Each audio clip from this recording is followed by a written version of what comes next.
Aldaketa aurreratua ahala, gero eta gertuago ikusten da talde immunitatea lortzea.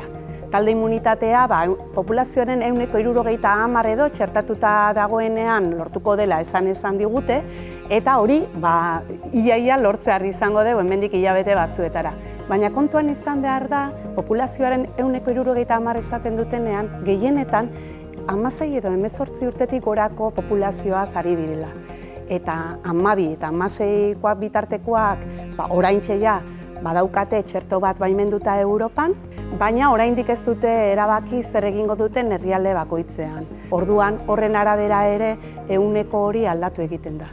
Badaude beste faktore batzuk talde immunitatea lortzea zailtzen dutenak eta horien artean dago gaur egungo txerto hauek ez direla esterilizatzaileak.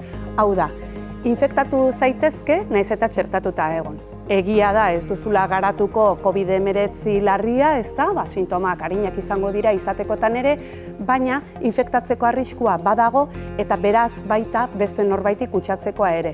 Hala eta guztiz ere ikusi dute txertatuta dauden populazioetan asko jaisten dela birusa transmititzeko arriskua, eta hori albiste ona da. Bestetik, mutazioak ere ari dira sortzen, eta gerta liteke mutazio hauetakoren batek ihes egitea gaur egun dauden txertoei.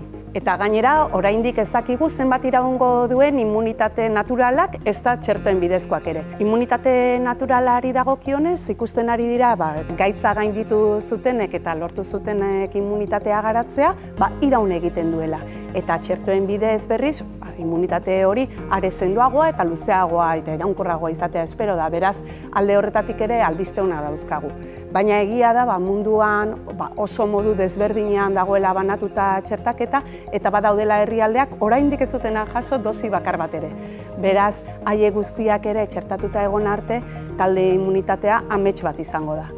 Gero eta gertuago eta itxaropenerako zantzuak badaude, baina errealistak izatea komeni da.